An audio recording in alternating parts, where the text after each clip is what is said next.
Class fifth. देखिए, आपका अगला चैप्टर जो चैप्टर नंबर 4 है वो है फ्रैक्शंस। देखिए, एक फ्रैक्शन क्या होता है। जब आप किसी एक फ्रैक्शन की बात करते हैं तो इसका मतलब ये होता है, जैसे मान लीजिए कि 1/2 है, 1/4 है, 3/5 है, ये सब फ्रैक्शंस कहलाते हैं। ठीक है ना। इसका मतलब ये है किसी एक चीज़ का दो पार्ट किया गया है या फिर किसी दो पार्ट्स का कोई एक पार्ट लेना।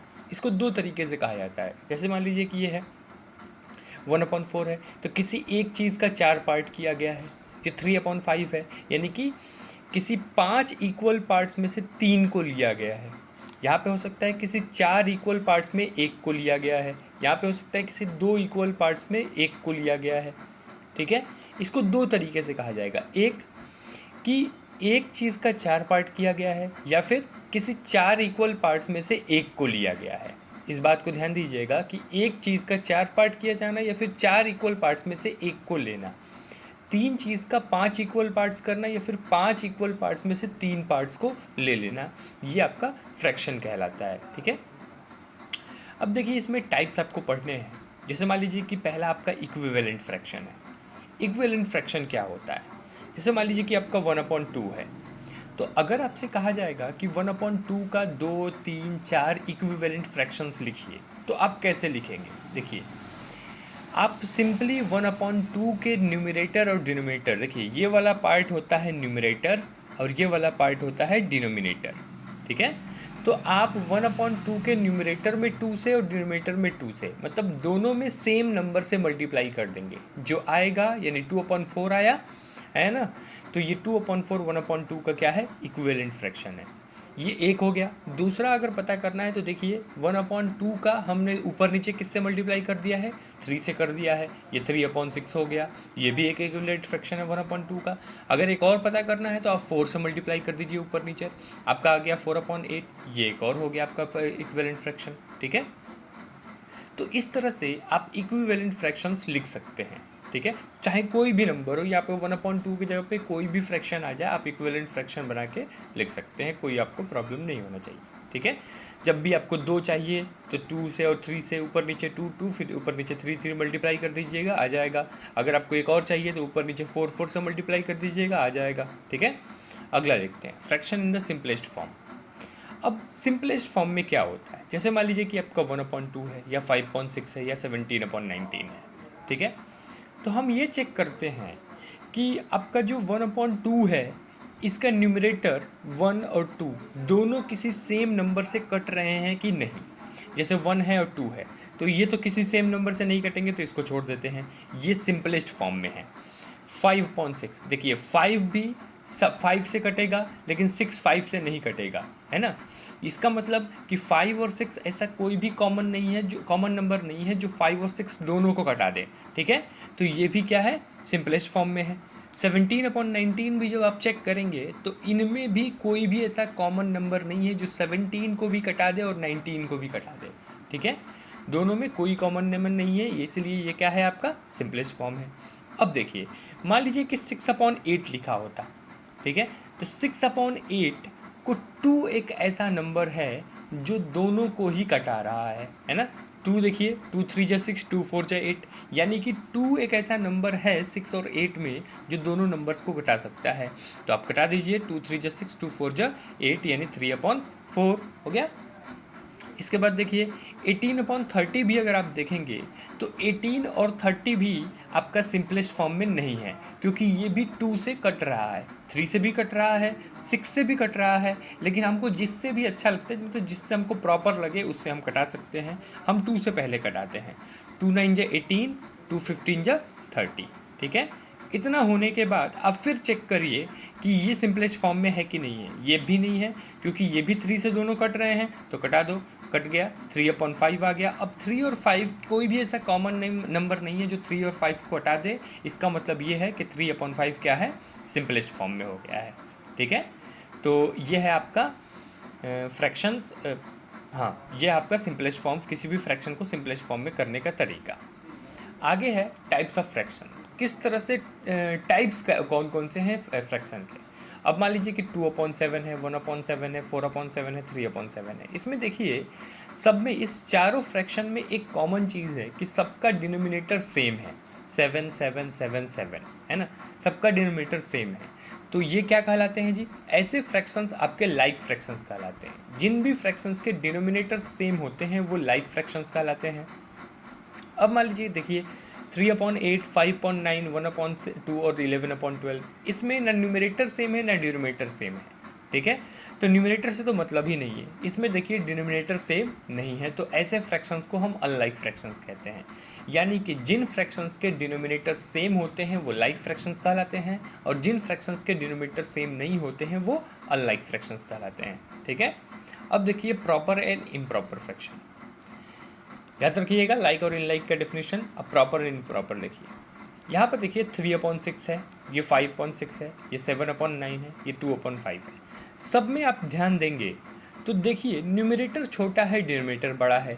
यहाँ पर भी न्यूमरेटर छोटा है, डिनोमिनेटर बड़ा है। यहाँ पर भी न्यूमरेटर छोटा है, डिनोमिनेटर बड़ा है। और यहाँ पर भी न्यूमरेटर छोटा है और डिनोमिनेटर बड़ा है। तो एक ऐसा फ्रैक्शन जिसमें न्यूमरेटर छोटा और डिनोमिनेटर बड़ा होता है वो कहलाता है प्रॉपर फ्रैक्शन, ठीक है। यानी कि ये चारों के चारों क्या है? प्रॉपर फ्रैक्शंस हैं। और एक ऐसा, अब देखिए यहाँ पे 5/2, 3/2, 7/5, 8/3, सब में देखिए न्यूमरेटर बड़ा, डिनोमिनेटर छोटा, न्यूमरेटर बड़ा, डिनोमिनेटर छोटा, सब में न्यूमरेटर बड़ा है और डिनोमिनेटर छोटा है। तो ऐसे फ्रैक्शंस जिनमें न्यूमरेटर बड़ा होता है और डिनोमिनेटर छोटा होता है वो इम्प्रॉपर फ्रैक्शन कहलाते हैं, ठीक है। तो प्रॉपर फ्रैक्शन ऐसे फ्रैक्शंस जिनमें न्यूमरेटर छोटा और डिनोमिनेटर बड़ा वो प्रॉपर फ्रैक्शन कहलाते हैं, और ऐसे फ्रैक्शंस जिनमें न्यूमरेटर बड़ा और डिनोमिनेटर छोटा वो इम्प्रॉपर फ्रैक्शन कहलाते हैं। इस डेफिनेशन को आप लोग याद रखिएगा। इसके बाद एक टाइप आता है मिक्स्ड फ्रैक्शन, ठीक है। अब मिक्स्ड फ्रैक्शन का क्या होता है केस कि देखिए इसमें दो पार्ट्स होते हैं, एक तो आपका होल नंबर होता है और दूसरा एक फ्रैक्शन होता है। तो 1 होल 1/2, इसमें भी देखिए एक होल नंबर है, 2 होल 3/4 और एक फ्रैक्शन है 3/4, यानी 2 होल 3/4। तो मिक्स्ड फ्रैक्शंस में दो पार्ट्स होते हैं, एक होल नंबर वाला पार्ट होता है और एक आपका फ्रैक्शन होता है, ठीक है ना। होल नंबर और फ्रैक्शन, ये दो पार्ट्स होते हैं आपके मिक्स्ड फ्रैक्शंस में। अब जैसे देखिए, हाँ, अब एक चीज़ आता है कि आप मिक्स्ड फ्रैक्शन को इम्प्रॉपर फ्रैक्शन में कन्वर्ट करिए और इम्प्रॉपर को मिक्स्ड फ्रैक्शन में कन्वर्ट करिए, ये करने को आता है। तो मान लीजिए कि हम मिक्स्ड फ्रैक्शंस को इम्प्रॉपर फ्रैक्शन में कन्वर्ट करना चाहते हैं। इसका तरीका ध्यान से सुनिए और याद कर लीजिए। 2 होल 5/6 लिखा हुआ है, ये एक मिक्स्ड फ्रैक्शन है। इसको इम्प्रॉपर फ्रैक्शन में अगर कन्वर्ट करना है तो देखिए क्या होता है, 2 6 × 12, 2 इंटू डिनोमिनेटर प्लस न्यूमिनेटर, मतलब होल नंबर को डिनोमिनेटर में मल्टीप्लाई करते हैं और जो आता है उसमें न्यूमिनेटर ऐड कर देते हैं। देख लीजिए, whole number into denominator plus numerator, इसको और जो आता है ये करने पे उसको न्यूमिनेटर में रखते हैं, और बाकी जो होता है उसको, जो डिनोमिनेटर होता है उसको डिनोमिनेटर की जगह पे रख देते हैं, उसमें कोई चेंजिंग नहीं आता है। यानी कि देखिए 2 6 × 12 प्लस 5 17, 17/6। एक बार और ध्यान से सुन लीजिए, whole number into denominator plus numerator, whole number into denominator plus numerator, यही तरीका है। आप सबको आप क्या करेंगे, 2 × 6 प्लस 5/6 कर देंगे तो आ जाएगा, ठीक है। ध्यान से ऐसे करिएगा।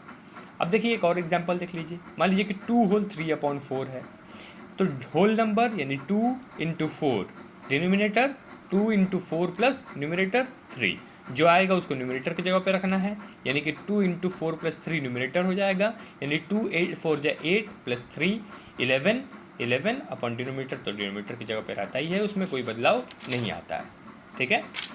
अब मान लीजिए कि एक आपका आ जाता है 23/5, ठीक है। इसको कहता है कि आप होल नंबर में बदलिए, ठीक है। होल नंबर में बदलने के लिए अभी आपने सीखा कि किस तरह से किसी होल मिक्स्ड फ्रैक्शन को हम कन्वर्ट करते हैं इम्प्रॉपर में। अब एक इम्प्रॉपर को कन्वर्ट करना है मिक्स्ड फ्रैक्शन में। तो मिक्स्ड फ्रैक्शन में कन्वर्ट करने के लिए हम सबसे पहले न्यूमरेटर को डिनोमिनेटर से डिवाइड करते हैं। ध्यान दीजिएगा, न्यूमरेटर को आप डिनोमिनेटर से डिवाइड करेंगे इस तरह से।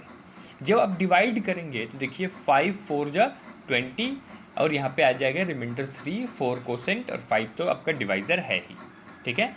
तो जो कोसेंट आता है, याद रखिएगा, इसको याद कर लीजिए, जो कोसेंट आता है उसको बनाते हैं होल नंबर, जो रिमाइंडर आता है उसको बनाते हैं न्यूमरेटर, और जो डिनोमिनेटर रहता है उसको डिनोमिनेटर रहने देते हैं।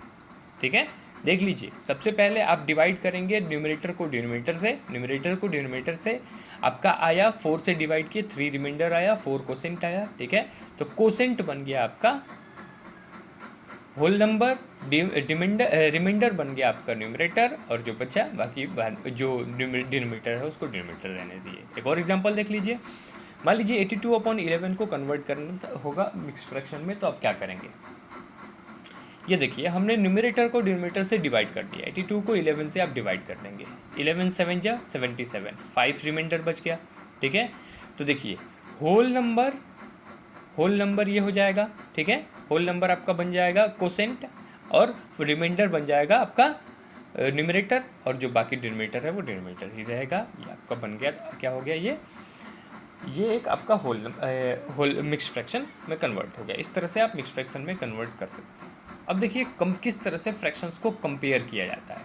मान लीजिए 5.8 है, 5.9 है, इन दोनों को अगर आप कंपेयर करेंगे कि कौन बड़ा है और कौन छोटा है, तो देखिए 2 तरीके होते हैं। एक तो होता है कि डिनोमिनेटर सेम हो या फिर न्यूमरेटर सेम हो। अगर न्यूमरेटर सेम हो तो डिनोमिनेटर में जो छोटा होता है वो बड़ा होता है। तो देखिए न्यूमरेटर दोनों में सेम है, डिनोमिनेटर में 8 और 9 छोटा है, 8 छोटा है तो ये आपका बड़ा हो जाएगा। उसी तरह देखिए 6/5 और 6/7, न्यूमरेटर सेम है, डिनोमिनेटर में 5 छोटा है तो ये बड़ा हो जाएगा। अगर डिनोमिनेटर सेम हो तो न्यूमरेटर में जो बड़ा होता है वही बड़ा होता है। जैसे देखिए 6/7 और 5.7 है, इसमें 6 बड़ा है 5 से, क्योंकि 7 डिनोमिनेटर सेम है। यहाँ पर देखिए न्यूमरेटर सेम होगा तो डिनोमिनेटर में जो छोटा होगा वो बड़ा होगा, लेकिन अगर डिनोमिनेटर सेम होगा तो न्यूमरेटर में जो बड़ा होगा वही बड़ा होगा। 6/7 5.7 देख लीजिए, ये बड़ा है तो ये बड़ा है, 8/5 7/5 ये बड़ा है तो इसको इधर हमने बड़ा का साइन लगा दिया। ठीक है, इस तरह से आप एक्सरसाइज 4A करेंगे। जो नहीं आएगा पूछ लेंगे, हम बता देंगे।